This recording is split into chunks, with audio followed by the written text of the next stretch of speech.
Bismillahirrahmanirrahim. Assalamualaikum warahmatullahi wabarakatuh.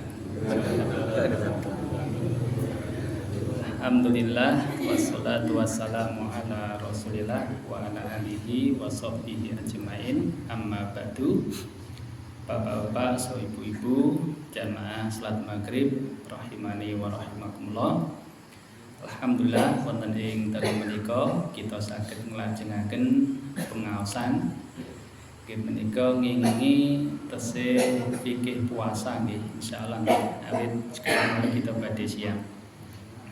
Ananging saderengipun semoga nggih sholawat sesalam kita aturaken dumateng junjungan kita Nabi Agung Muhammad sallallahu alaihi wasallam saha pendera-penderipun dumugi pinjang akhir zaman. Amin. Nggih. Bapak Ibu rahimani wa rahimakumullah. Nggih. Sami sehat nggih Bapak Ibu nggih? Sehat. Alhamdulillah niki boten Jawa.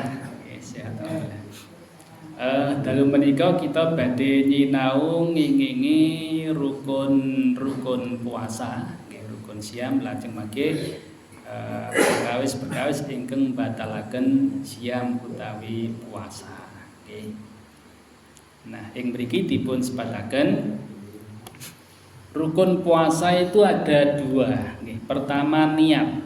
Okay. Niat berdasarkan firman Allah, wa ma umiru illa liya'budullaha mukhlishina lahuddina hunafa. Padahal mereka tidak disuruh kecuali supaya beribadah kepada Allah dengan memurnikan ketaatan kepadanya dalam menjalankan agama yang lurus. Al-Quran surat Al-Bayyinah ayat gangsal. Lajeng Rasulullah sallallahu alaihi wasallam menika ngendikaaken sabda Nabi sallallahu alaihi wasallam termasuk hadis pertama di kitab-kitab hadis, di antaranya yaitu di hadis Arba'in An-Nawawiyah. Innamal a'malu binniyati wa innama likulli imri'im ma nawa. Sesungguhnya amal perbuatan itu disertai niat atau tergantung dengan niatnya, dan setiap orang mendapat ganjaran atas amalnya sesuai dengan niatnya. Nggih. Berkenaan dengan puasa nyuwun ngapunten nggih. Niat ini maksudnya niat puasa harus dilakukan sebelum terbit fajar di setiap malam Ramadan. Ini berdasarkan kitab Al-Wajiz. Hal ini berdasarkan hadis Hafsah radhiyallahu anhuma. Semoga Allah meridhoi keduanya. Hafsah menika sinten Bapak Ibu? Putrinipun Umar bin Khattab. Nggih. Kalebet garwanipun Kanjeng Nabi sallallahu alaihi wasallam. Niki ingkang nate ditawak-tawake. Sudah jadi janda kemudian ditawar-tawarkan siapa yang mau menikahi Hafsah. Nyuwun ngapunten nggih. Nah, yang ditawarkan, yang ditawari itu diantaranya adalah Abu Bakar As-Siddiq. Rencange nggih. Jadi Umar, Abu Bakar, Umar, Utsman, Ali itu kan istilahnya sahabat gitu nggih. Nah, jadi ketika Hafsah itu sudah menjanda, maka Umar bin Khattab ini menawari siapa? Abu Bakar As-Siddiq. Nggih. Padahal umurnya juga nyuwun ngapunten nggih sudah ini nggih, tapi ditawari. Nah, ditawar istilahnya mau madu ndak nggih, dijadikan istri kedua, seperti itu nggih. Itu biasa Bapak Ibu. Syariat Islam itu boleh nggih. Nek Bapak Ibu, bapake ditawari ngoten niku pun mencak-mencak nggih. Oh Pak Abdullah iki kan ngoten nggih. Ah nggih ta Bu, nggih biasane hanya engkau saja kan. Nggih. Jadi nyuwun ngapunten kalau Umar bin Khattab itu pernah nawari Abu Bakar As-Siddiq. kemudian nawari Utsman bin Affan. Gitu nggih. Nah, Abu Bakar As-Siddiq ini tidak berkata sepatah pun, diam 1000 bahasa. Nggih. Mau bilang iya yo kok ndang ceket-ceket, bilang aja iya, kalau tidak ya bilang tidak, kan begitu nggih. Itu yang membuat ganjelnya Umar bin Khattab. Nyuwun ngapunten nggih. Jadi ganjel yo napa nggih? Wah, ini ditawari kok apa nggih? Enggak ada jawaban sama sekali. Ini yang membuat saat itu Umar itu sempat tidak suka dengan Abu Bakar nggih, tentang masalah ini. Kemudian menawari Utsman bin Affan. Tetapi ada jawaban ya, belum bisa nggih menikah lagi seperti itu. Nah, ternyata rupa-rupanya ketika Hafsah ini dinikahi oleh Rasul Sallallahu Alaihi Wasallam, itu baru menceritakan bahwasanya alasan dia untuk tidak menjawab Umar bin Khattab karena Rasul Sallallahu Alaihi Wasallam itu pernah nyebut nama Hafsah. Ini dalam rangka menjaga kehormatan Nabi Sallallahu Alaihi Wasallam. Baru kemudian Umar itu apa nggih? Sebegitunya Abu Bakar As-Siddiq dalam rangka menjaga kehormatan Rasulullah Sallallahu Alaihi Wasallam. Oke, ngaten nggih. Nah, kemudian di sini dikatakan Rasulullah Sallallahu Alaihi Wasallam bersabda, "Malam yajma'i siyama qoblal fajri fala siyama lahu." Oke. Ada juga yang membaca malam yujmi' asyama qoblal fajri fala siyama lahu. Barang siapa yang tidak berniat puasa sebelum terbit fajar, maka tidak ada puasa baginya. Ini kalau puasa Ramadan, Bapak Ibu. Tapi kalau puasa sunnah, maka walaupun sudah jam 9, yang penting pada subuh tidak makan dan minum, baru niat aku tak poso wae, maka boleh kalau itu puasa sunnah. Okay. Tapi kalau puasa Ramadan harus di malam hari, okay, sebelum adzan itu. Okay. Jadi kita sahur itu sebenarnya sudah ada niat kalau besok mau puasa, dan niatnya tentu dalam ibadah itu niatnya ada pada hati. Okay. Di hati kita, tidak perlu dilafalkan. Jadi di dalam hati terbesit mau puasa Ramadan, maka itu sudah termasuk dianggap niat. Okay. Seperti itu. Kemudian rukun yang kedua, menahan diri dari segala hal yang membatalkan puasa sejak terbit fajar hingga terbenamnya matahari, sesuai dengan takrif atau pengertian puasa. Puasa itu adalah beribadah kepada Allah dengan cara menahan diri dari segala hal yang membatalkan puasa sejak terbit fajar hingga terbenamnya matahari. Ngaten nggih. Jadi tidak boleh umpamanya jam 5 sore belum terbenam wis buka umpamanya, tidak boleh nggih. Walaupun tidak dilihat orang ya, tidak bisa seperti itu nggih. Karena orang yang berpuasa itu merasa terawasi oleh Allah Subhanahu wa taala. Nggih. Jangan ketika mau sholat asar, wah wis ngelih, wis ngelak, wudu sambil minum. Tidak boleh nggih, Bapak Ibu nggih. Kalau anak SD mungkin ya masih ada lah seperti itu. Tapi kalau udah kita ini orientasinya udah akhirat, Bapak Ibu, jadi hal semacam itu tidak. Kita memang betul-betul jujur karena Allah Subhanahu wa taala. Kalau belum saatnya makan, belum saatnya berbuka, ya belum berbuka gitu nggih. Walaupun di rumah seorang diri, wah ibu lagi pergi, anak-anak lagi pergi, wah kok ada pisang ya. Itu tidak akan dimakan karena apa? Merasa diawasi oleh Allah Subhanahu wa taala. Ngaten nggih. Nah, salajengipun ada 6 hal yang membatalkan puasa nggih. Yang pertama makan, yang kedua minum. Kalau itu dilakukan dengan sengaja, dengan sengaja, benten malih menawi kesupen. Nah, kalau lupa ndak batal. Lupa itu kalau makan karena lupa nggih, walaupun sudah setengah piring, satu piring wong lali ya gitu, maka tidak batal nggih. Nah, nggih. Pokoknya ya lupa nggih, kesupen lupa telap-telep nggih. Wah, sak piring, tahu-tahu ini kan lagi hari pertama saya puasa ya, umpama begitu nggih. Maka tidak batal kalau lupa nggih. Yang batal itu pura-pura lupa, itu baru batal nggih. Nah menika nggih. Makanya orang yang berpuasa itu betul-betul dilatih kejujurannya nggih. Jadi kalaupun yang bersangkutan itu pura-pura lupa, tentu Allah itu Maha tahu seperti itu nggih. Kita takut Bapak Ibu nggih.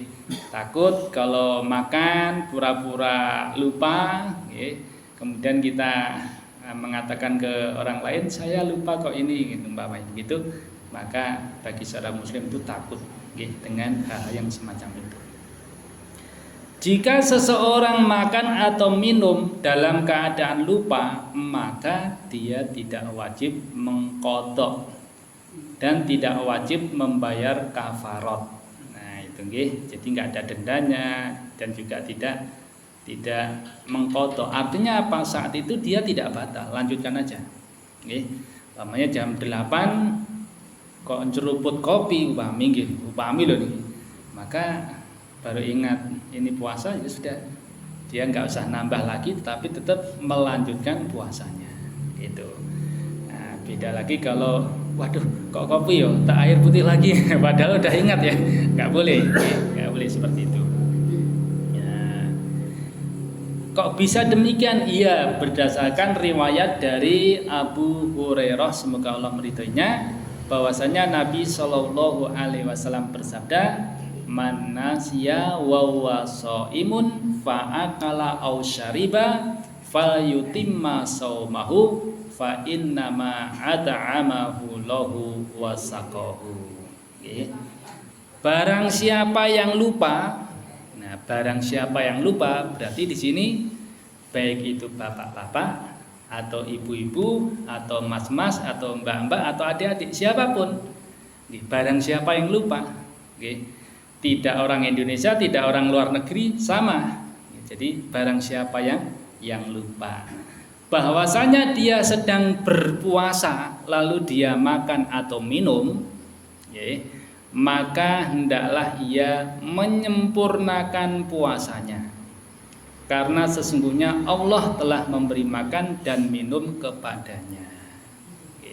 Jadi lupanya Bapak Ibu itu memang Allah telah takdirkan pada saat itu lupa sehingga diberi makan. Ya, Allah yang memang menghendaki makan dan minum tersebut. Mboten nglali lho Pak.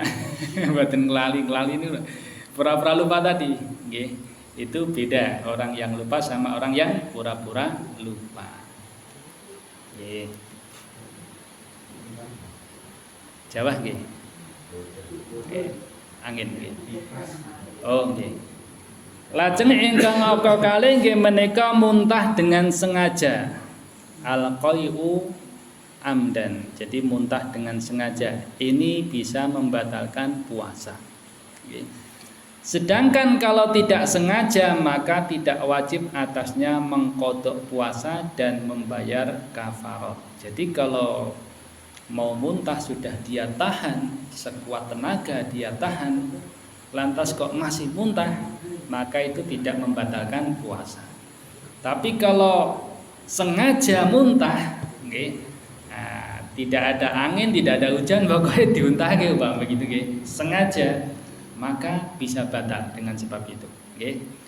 Bahwasanya ada sebuah hadis dari Abu Hurairah, semoga Allah meridhoinya, bahwasanya Nabi Shallallahu Alaihi Wasallam bersabda, man dara'ahu al-qai'u falaysa alaihi qada'un wa man istaqa'a amdan falyakti. Barang siapa yang muntah tanpa sengaja, ya, barang siapa yang muntah tanpa sengaja, jadi baik bapak-bapak maupun ibu-ibu, ya, muntah tanpa sengaja, maka tidak wajib mengqadha puasa. Artinya dia habis muntah itu tetap melanjutkan puasanya. Okay. Sedangkan barang siapa yang sengaja muntah, maka wajib baginya mengqadha. Artinya apa? Puasanya hari itu batal, gitu. Nah, mungkin kedah gantos di lain hari. Harus mengganti di lain hari di luar Ramadan. Okay. Kalau itu ya sengaja muntah. Okay. Salajengipun khusus ibu-ibu, okay, haid dan nifas. Okay, haid dan nifas. Walaupun hal ini terjadi pada detik-detik terakhir dari siang atau menjelang buka puasa. Okay, berdasarkan kesepakatan ijma ya para ulama. Okay. Kurang 5 menit ngertos ibu datang bulan, maka itu dianggap batal puasanya. Waduh, Allah enggak adil ya. Allah adil Bapak Ibu. Itu kehendak Allah. Jadi ibu-ibu ya harus bisa nerima seperti itu. Nanti ganti di lain hari, nggih. Apakah puasanya dapat pahala atau tidak? Ya, semoga Allah memberikan pahala. Tapi terkait hukum puasanya pada saat itu karena haid maka batal, batal. Nanti harus mengganti di lain hari. Kemudian yang berikutnya nyuwun ngapunten bersenggama atau bersetubuh, suami istri melakukan hubungan badan di siang hari pada bulan Ramadan. Ini bisa membatalkan puasa. Bahkan ada kafarohnya di situ, nggih. Ananging menawi wekdal dalu angsal boleh kalau di malam hari, ya tentunya habis napa nggih. Pokoknya di malam hari nggih, baik itu nyuwun ngapunten nggih, ibaratnya nggih habis buka antara maghrib dan isya upami ya boleh-boleh aja. Ya, sepanjang nanti ketika sholat isya ya dia harus mandi lagi kemudian sholat isya kan gitu. Dan tarawih, gitu nggih. Atau habis isya, waktunya kan panjang Ibu, Bapak nggih. Jadi ya habis maghrib sampai isya sampai subuh. Nah, di waktu-waktu itu seandainya suami istri mau berhubungan badan di bulan Ramadan maka boleh, hukumnya boleh. Yang tidak boleh itu kalau dilakukan di siang hari pada bulan Ramadan di saat apa? Di saat sedang berpuasa. Bisa dipahami nggih Bapak Ibu nggih? Kalau nyuwun ngapunten niki nggih, kalau nggih. Ternyata Bapak Ibu sedang bersafar. Ya, suami istri sedang bersafar kemudian mengambil rukhsah tidak berpuasa. Gitu, kami tidak teng Surabaya, nggih. Naik bis atau naik mobil pribadi. Kemudian dia, karena saya sedang safar, nggak usah puasa saja ya Pak. Upami loh, ternyata dia tidak berpuasa. Suami istri tidak berpuasa. Karena itu kan rukhsah, boleh mengambil seperti itu. Hanya nanti harus mengganti di lain hari, nggih. Nah, di saat dia mengambil rukhsah tidak berpuasa, kemudian nyuwun ngapunten sampai Solo kecapean, Bu, kita nyewa hotel saja atau homestay umpami nyuwun ngapunten nggih. Nah, di siang hari bulan Ramadan boleh nggak berhubungan badan di situ? Dalam posisi tidak berpuasa. Kalau dua-duanya mengambil rukhsah tidak berpuasa, maka berlaku hukum orang tidak berpuasa. Artinya apa? Boleh di siang hari berhubungan badan, karena dalam kondisi tidak berpuasa. Ngaten nggih? Beda kalau berpuasa, nggih. Jadi jangan dipahami, wah berarti kalau safar pas poso boleh ya Pak, ngoten niku. Mboten. Jadi kalau kondisi dua-duanya tidak berpuasa, ya edak-edak seneng-seneng ya Bu. Istilahnya ini menggembirakan. Jadi ya memang seperti itu hukumnya, nggih. Jadi kalau pasangan suami istri karena suatu hal, ya, kemudian dua-duanya tidak berpuasa walaupun itu pas bulan Ramadan, kemudian berhubungan badan, maka hukumnya boleh. Tapi kalau dua-duanya itu sedang berpuasa, maka berhubungan badan di bulan Ramadan di siang hari maka batal dan ada kafarot. Nah, kafarotnya seperti apa? Ini ada hadis nggih. Hadisnya sedikit agak panjang nggih. Dari Abu Hurairah, semoga Allah meridhoinya, dia berkata, di saat kami sedang duduk bersama Nabi sallallahu alaihi wasallam, datanglah seorang laki-laki seraya berkata, wahai Rasulullah, halaktu. Okay. Wahai Rasulullah, ya, binasalah aku. Dia merasa binasa di sini. Okay. Ya. Maka beliau bertanya, Nabi SAW itu bertanya. Jadi Nabi SAW itu, Bapak Ibu, itu manusia biasa yang Allah beri wahyu, tetapi dalam hal-hal tertentu juga tidak tahu. Makanya ketika ada orang bilang, aku telah binasa, Nabi bertanya. Tidak langsung, wah sampean berbuat demikian ya? Tidak, Nabi bertanya, ada apa? Kan begitu. Okay? Ini membuktikan bahwasanya Nabi SAW itu tidak mengetahui ilmu gaib. Itu nggih. Nah, kecuali ilmu-ilmu gaib yang telah dikabarkan oleh Allah. Maka beliau bertanya, apa yang telah membinasakan dirimu? Ini tanya Nabi. Nggih. Dia menjawab, aku telah berhubungan badan dengan istriku, bukan dengan orang lain nggih, dengan istriku, nyuwun ngapunten nggih. Sedangkan aku dalam keadaan berpuasa Ramadan. Nah, ini gentleman ya. Jadi dia apa ya? Jujur, pokoknya apapun resikonya, Nabi mau bilang apa itu bisa diterima. Jadi kendel lah gitu. Nah, jadi terus terang. Beliau bertanya, apakah kamu mampu memerdekakan seorang budak? Ditanya oleh Nabi. Jadi ketika bilang aku telah binasa, kenapa?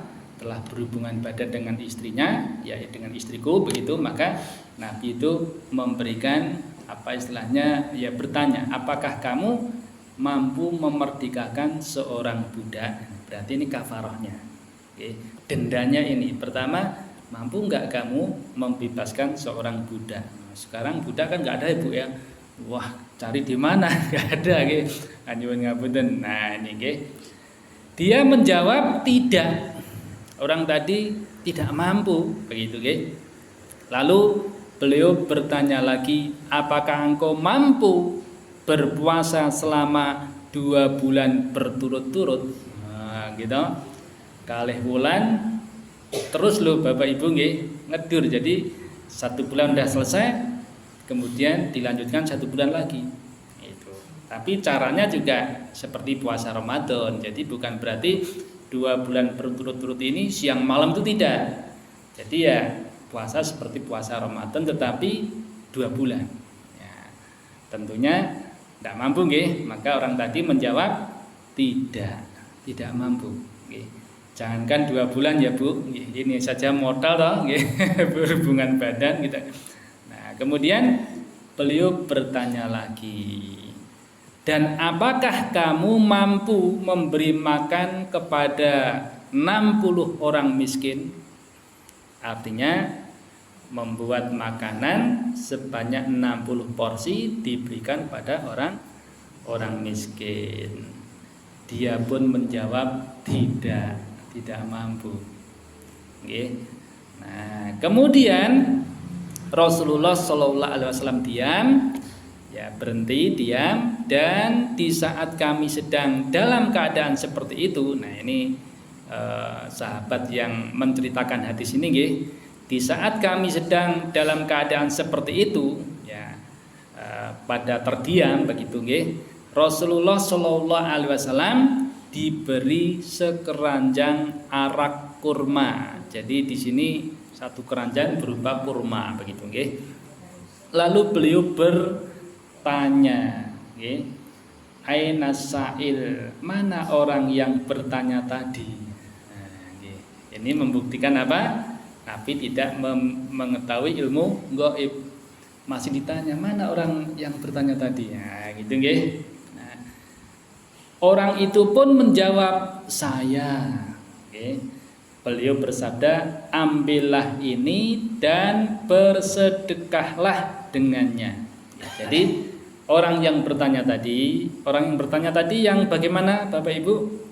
Yang batal puasanya gara-gara berhubungan badan antara suami istri tadi, bukan orang lain, suami istri. Kalau sama orang lain, wah dosanya lebih besar lagi, sangat besar, nggak boleh. Jadi suami istri. Maka orang tadi disuruh mengambil sekeranjang kurma tadi supaya apa? Diambil dan bersedekah dengannya. Itu, Maka laki-laki tadi bertanya kepada Rasulullah, adakah orang yang lebih miskin daripada kami wahai Rasulullah? Oh, ini kendel orang ini adakah orang yang lebih miskin daripada kami wahai Rasulullah? Demi Allah, tidak ada satu keluarga di antara dua tempat yang banyak batu hitamnya di Madinah yang lebih fakir, lebih miskin daripada kami. Jadi orang tadi menjelaskan kepada Nabi, bahwasanya kondisi masyarakat itu istilahnya yang paling miskin adalah keluarganya. Itu Maka Rasulullah Shallallahu Alaihi Wasallam tersenyum lebar, bukan tertawa. Nah, tertawa itu kan ngekek, tapi itu tersenyum lebar yang mana terlihat gigi taringnya. Itu coba dipraktekkan, Pak. Gimana ya? Pokoknya tersenyum lebar yang mana gigi taring itu sampai kelihatan. Ya, itu menunjukkan gembiranya Nabi Sallallahu Alaihi Wasallam. Kemudian beliau berkata apa? Berilah makan keluargamu dari sedekah itu. Ya. Jadi orang tadi malah diminta oleh Nabi SAW apa? Untuk memakan kurma itu bersama keluarganya. Subhanallah Bapak Ibu Jadi orang yang awalnya apa ada rasa khawatir, ada rasa takut kalau nanti dimarahi Kanjeng Nabi Karena apa? Modal di bulan Ramadan bukan karena makan, bukan karena minum, tetapi melanggar istilahnya Jadi berhubungan badan. Dan itu terus terang kepada Nabi dalam kondisi yang seperti itu, istilahnya apa ajrih lah Ada rasa takut, tetapi ternyata pulang dalam kondisi apa? Gembira. Sampai segitunya. Nah, ini riwayat ini Bapak Ibu, ini tidak boleh kita lakukan. Dalam artian kalau nanti kita mengambil kafarat yang kedua istilahnya bersedekah dengan membuat 60 porsi, Bang. Itu bagi kita insya Allah mungkin mudah. Bagi orang-orang tertentu wah cuma 60 porsi aja kecil tak langgar wae betino. Paham Maka ndak boleh Bapak Ibu. Karena itu bentuk beremeh-remeh terhadap syariat. Umpami ini pelanggaran berhubungan badan dengan suami istri itu kan yang pertama memerdekakan budak. Yang pertama memerdekakan budak Kemudian budak enggak ada. Anggap saja enggak ada lah. Kemudian alternatif kedua yaitu berpuasa 2 bulan berturut-turut. Anggap saja enggak mampu. Kemudian langsung memilih yang ketiga yaitu apa? Memberi makan 60 orang miskin. Nah, ini tidak boleh bagi orang yang nyuwun ngapunten punya kemampuan kemudian beremeh-remeh dalam syariat sehingga ingin melanggar tiap hari. Dilanggar nanti kalau ini kita bayar kafarah saja yaitu berupa 60 orang miskin tadi kita buatkan makanan, itu tidak boleh. Kalau orang kaya nyuwun ngapunten hukumannya adalah 2 bulan berturut-turut puasa itu. Sebagian ulama menjelaskan demikian nggih. Nah, itu nggih. Jadi ini riwayat ya, sahih juga, tetapi tidak boleh kita gunakan untuk mencari celah bagaimana supaya kita itu bisa batal dengan cara apa? Berhubungan badan di siang hari bulan Ramadan. Nanti hukumannya milih yang ngasih makan ini. Ini tidak boleh, nggih. Bisa dipahami nggih Bapak Ibu nggih? Jadi ya bismillah, kita ini berpuasa kan dalam rangka untuk supaya diri kita menjadi hamba-hamba Allah yang bertakwa. Jadi harus kuat, harus tatak, harus sabar. Ngaten nggih. Kalau Bapak Ibu nggak sabar, ya agak ngedoh lah nggih. Jangan deket-deket tidur juga jangan deket. Barangkali begitu ya. Bisa disiasati begitu. Bu, panjenengan tidur di kamar jenak, Bu. Saya di sini umpama kan seperti itu. Nggih. Jadi khawatir bisa terganggu nggih, sehingga akhirnya berhubungan badan karena ya godaan tadi. Seperti itu nggih. Bisa dipahami nggih Bapak Ibu nggih? Salajengipun nyuwun ngapunten adab-adab puasa nggih. Adab-adab puasa itu yang pertama makan sahur nggih. Jadi ada sebuah hadis dari Anas, semoga Allah meridainya, bahwasanya Rasulullah sallallahu alaihi wasallam bersabda, tasahharu fa inna fis sahuri barokah nggih. Makan sahurlah kalian karena sesungguhnya pada sahur itu terdapat berkah. Terdapat berkah. Estunipun ada perbedaan nggih antara suhur sama sahur. Karena sebagian ustadz kita itu membacanya tasahharu fa inna fis suhuri barokah. Ada juga yang membaca tasahharu fa inna fis sahuri barokah. Bedanya apa Bapak Ibu? Kalau sahur nggih itu adalah menunya. Sahur itu menunya. Santapan yang akan disantap di waktu sahur. Itu namanya sahurnya. Jadi yo makanan, yo minuman seperti itu. Tapi kalau suhur, ya suhur itu adalah perbuatan aktivitas sahur. Nggih, saged pun pahami nggih. Kalau sahur itu menunya, tapi kalau suhur itu adalah aktivitas makan sahurnya, perbuatannya maksudnya seperti itu. Oke. Dan telah terhitung makan sahur walaupun hanya dengan seteguk air. Oke. Biasanya kalau makan sahur itu tidak selahap seperti buka puasa. Nggih napa nggih? Nggih, nak buka niku wah wis pokoke nggih napa-napa mlebet nggih kolak nggih es. Mendoan nggih. Mendoan niku istilahnya apa ya, seolah-olah wajib gitu ya, seolah-olah gitu. Gitu. Artinya kalau buka itu memang semangat untuk makan nggih. Tapi kalau sahur tidak demikian. Maka sudah dianggap sahur kalau hanya minum satu teguk air. Ya seperti itu. Nggih. Berdasarkan hadis Abdullah bin Amr radhiyallahu anhu, semoga Allah meridai keduanya, dia berkata Rasulullah sallallahu alaihi wasallam bersabda, tasahharu walau bi jur'ati ma'in. Makan sahurlah kalian meskipun hanya dengan seteguk air. Kemudian disunahkan untuk mengakhirkan makan sahur. Ya. Sebagaimana yang diriwayatkan dari Anas, dari Zaid bin Sabit, dia berkata, kami pernah makan sahur bersama Rasulullah SAW. Setelah itu beliau langsung berangkat sholat. Aku bertanya berapa lama jarak antara adzan dan sahur. Dia menjawab kira-kira sama seperti membaca 50 ayat. Ya anggap saja mungkin 10-15 menit lah, kurang lebih.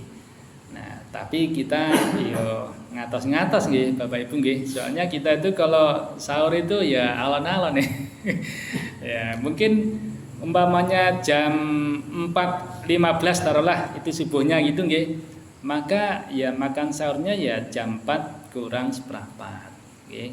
nanti agak nyantai, kemudian biasanya itu mau sahur kan harus buang air kecil dulu, mungkin ibu juga menghangatkan sayur dan lain sebagainya. Jadi monggo diatur saja, sepanjang belum adzan maka kita boleh makan sahur, maksudnya adzan subuhnya Bapak Ibu. Jika adzan telah terdengar dan makanan atau minuman masih di tangannya, maka boleh memakan atau meminumnya. Berdasarkan hadis, ada sebuah hadis, idza sami'a ahadukum an-nidaa wal ina'u ala yadihi fala yad'u hatta yaqdiya hajatahu minhu. Barang siapa di antara kalian yang mendengar adzan, maksudnya adzan subuh, Allahu Akbar gitu ya umpamanya maka di sini dikatakan dan bejana atau makanan masih di tangannya, maka janganlah ia menaruhnya sebelum ia merampungkan makannya atau minumnya. Jadi boleh. Umpamanya ini di bawah Bapak Ibu sudah diminum separuh. Nah, separuh tahu-tahu kok dengar adzan. Dengar adzan ini, adzan subuh. Maka ini boleh dihabiskan. Tapi yang ada di tangan saja. Nggih. Mboten bareng napa? Imbu, tanduk, enggak boleh. Wah, tehnya tadi belum ya. Buru-buru nyari teh. Enggak boleh. Jadi apa yang ada di tangan saja. Nah, ini ya perlu ilmu titen ya Bapak Ibu nggih. Ilmu titen niku napa? Nah, jam segini ya kira-kira ini mendekati subuh ya kita harus berhati-hatilah seperti itu. Nggih, saged dipun pahami nggih ilmu titen. Nggih. Jangan sampai kita enggak peduli dengan itu, makan kemudian bawa cabai juga gitu nggih. Terus mendengar hadis ini. Nah, makan mendoan sini cabai udah dimakan adzan, wah piye iki urung minum. Nah, itu jangan sampai terjadi. Tapi kalau itu hanya minuman udah dihabiskan kemudian enggak ngambil lagi. Bisa dipahami nggih Bapak Ibu nggih?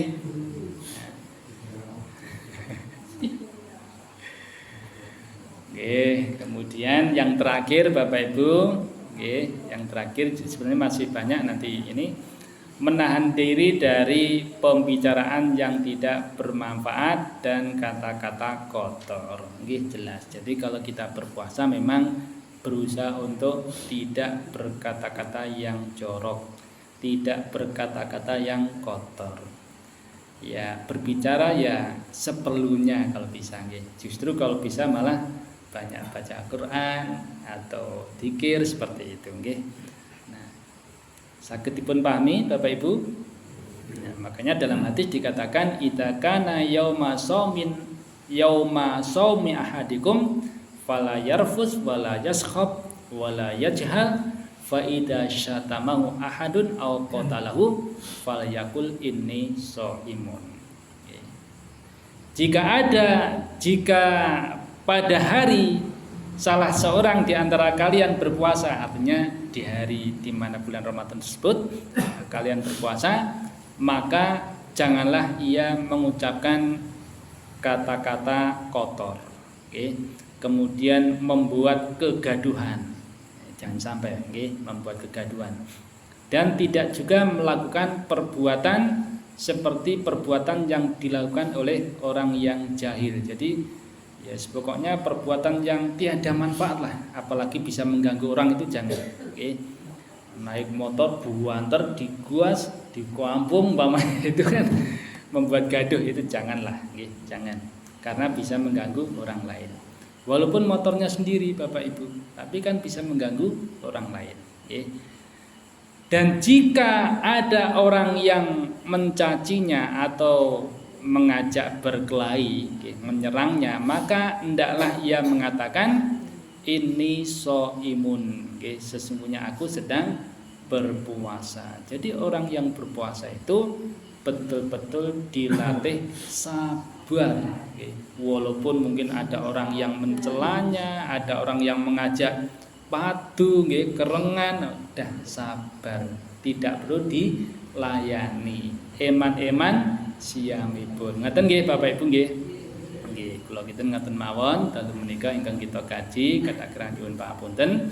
Kula akhiri subhanakallahumma wa bihamdika asyhadu an la ilaha illa anta astaghfiruka wa atubu ilaik. Wassalamualaikum warahmatullahi wabarakatuh.